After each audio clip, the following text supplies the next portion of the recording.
Astro Kids, and welcome back. This is your May 2021 horoscope for Aries, Moon, or Ascendant.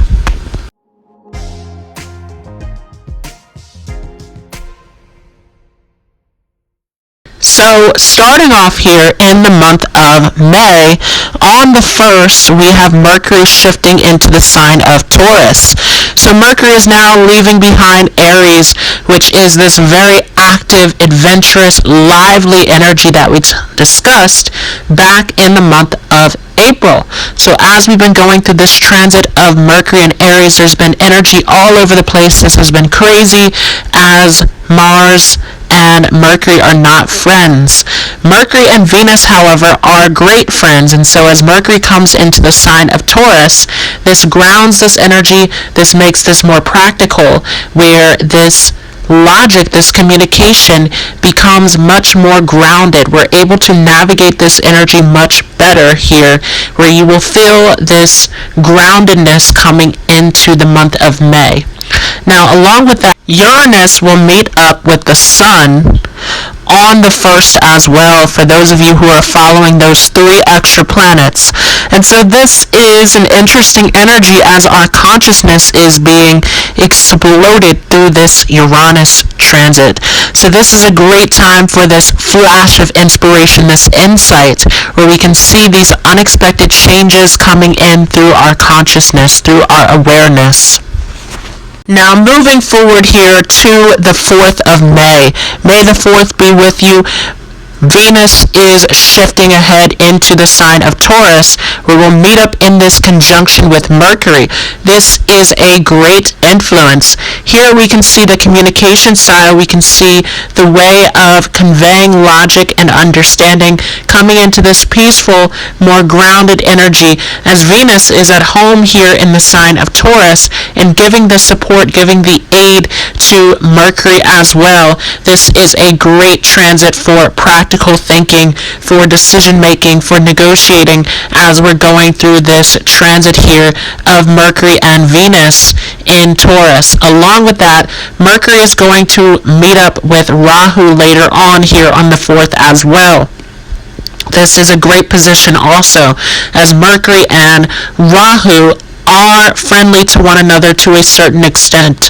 This will give great aspiration, great inspiration towards thinking, towards researching, towards collecting data and information.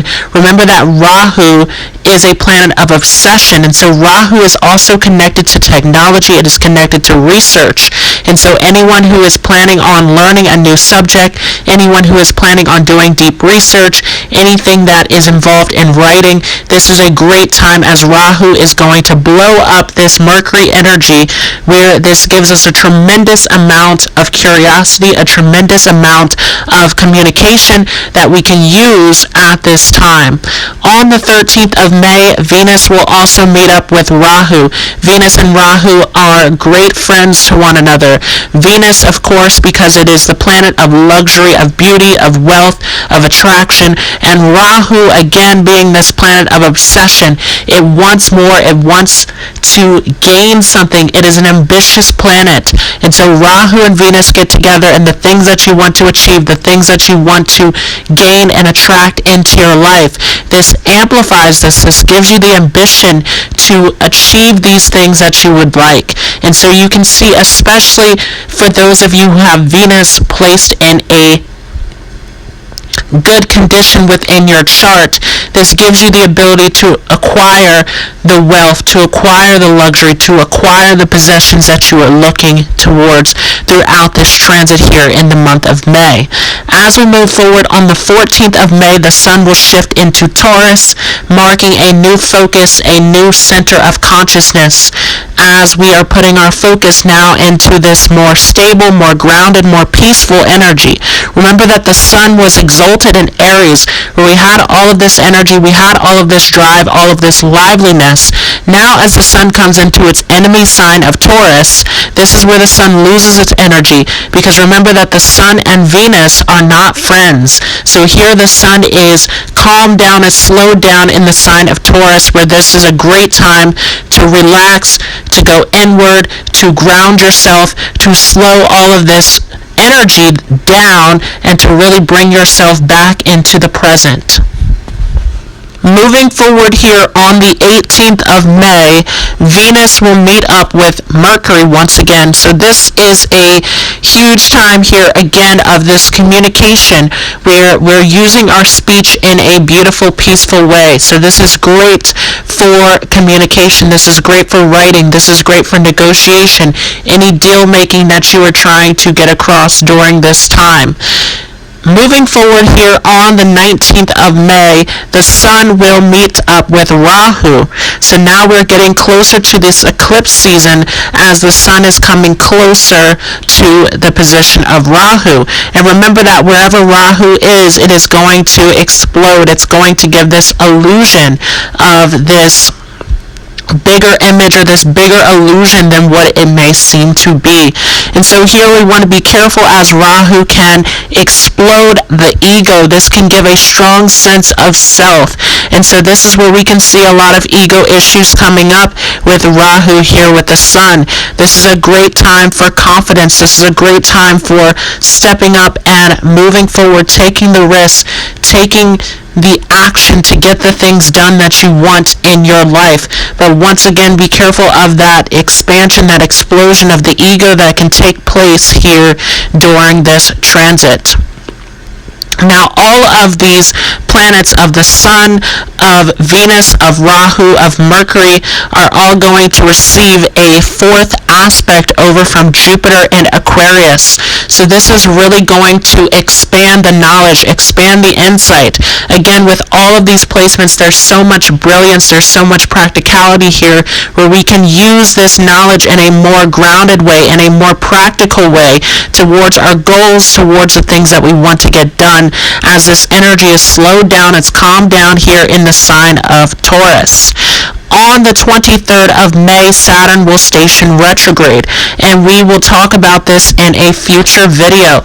But this is a major time of going back and looking over the structures, looking over the routines, looking at the things that you have in place, and making sure that you have the proper discipline, that you have the proper order, the proper structure in your life. This also affects us collectively as Saturn is a societal planet. This is all about the structure, the rules that are put in place here in our physical construct. Moving forward on the 26th of May, Mercury will shift into Gemini, into its own sign, and so here the intellect is very high. This becomes a strong position of communication, of writing, of connecting to others, of pulling in information from different places, and you can feel the curiosity, you can feel the adventure starting to increase here of wanting to learn, wanting to explore more, where this can really help in expanding your knowledge depending on where Mercury is positioned in your chart.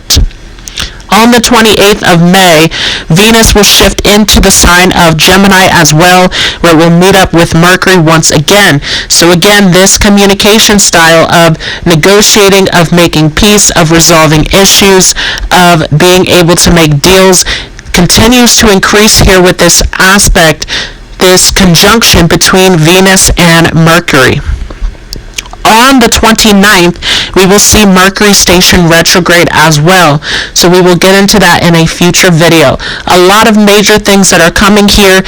Now for the position of the moon, I will talk about that in a future video, but major moments that we will go through here are on the 11th of May when we will have a new moon in the Kritika Nakshatra.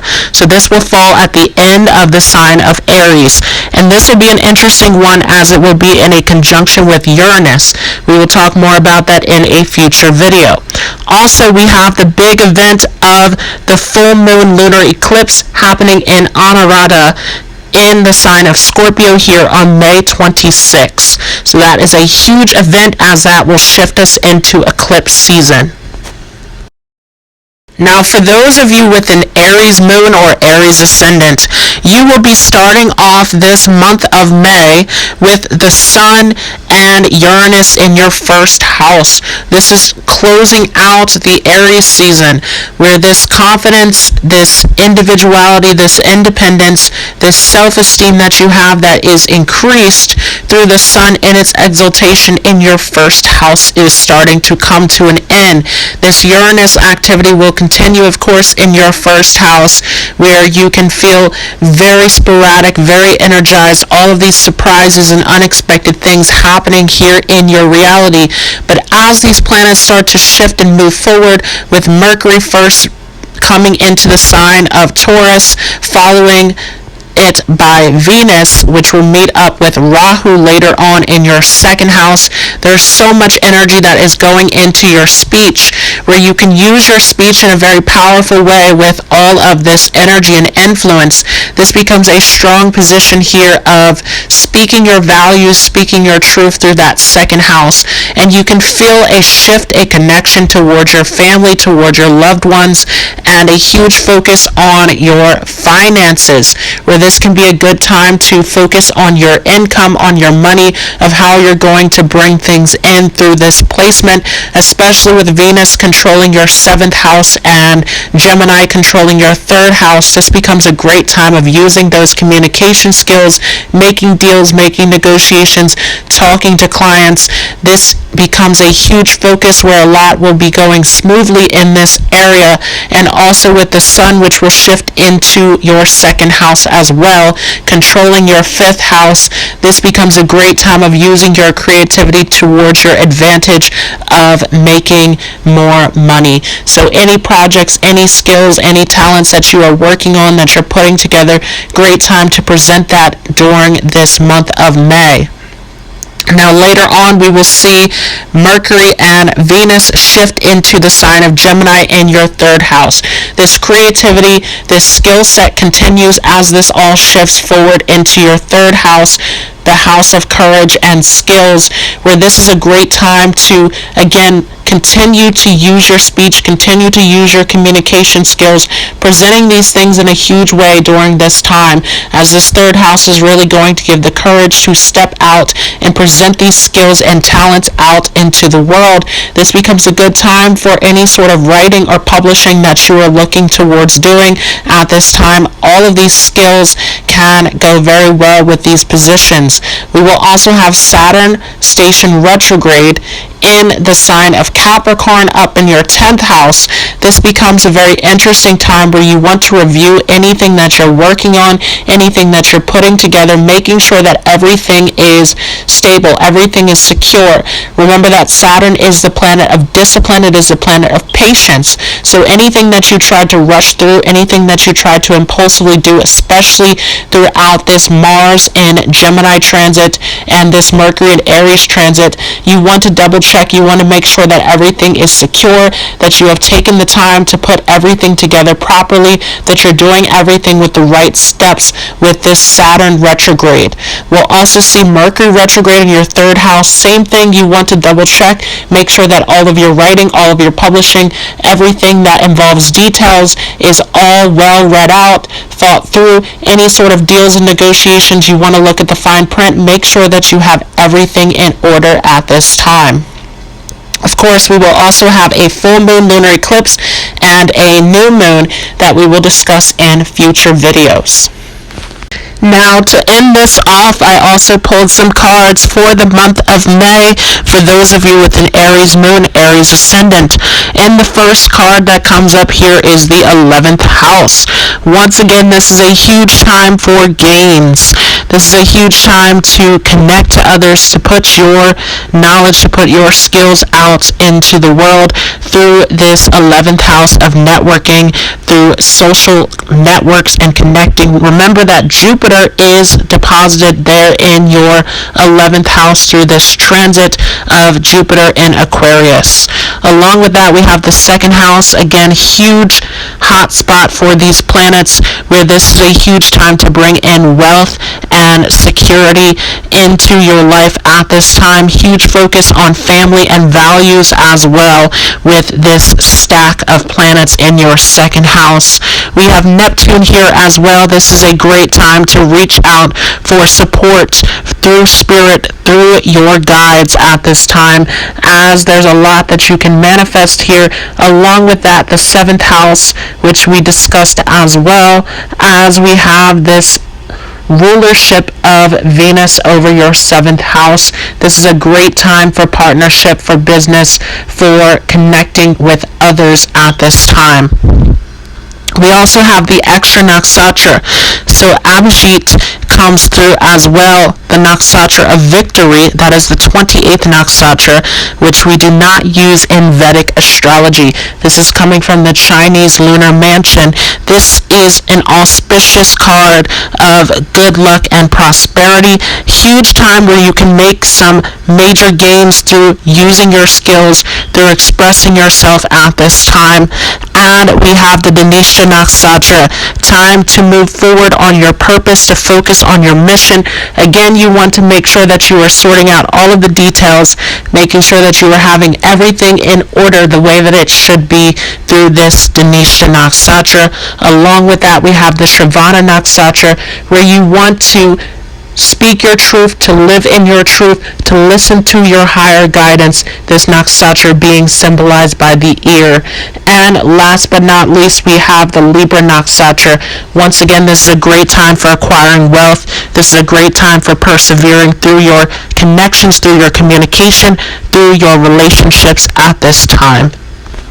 So this has been your horoscope for the month of May 2021 for Aries Moon or Aries Ascendant. If you enjoyed this video, feel free to leave a like as well as a comment. If you are new to this channel, don't forget to hit the subscribe button along with the notification bell so that you don't miss out on any new content.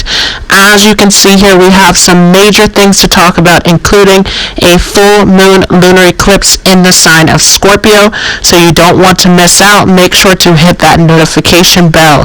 If you are interested in learning more on Vedic astrology, there is a course available in the Facebook group, Astrology Lessons with Daquan Jones. There's a link down below in the comments along with the description. I want to thank you all so much for joining. I hope you all have a great day, and I will see you in the next video.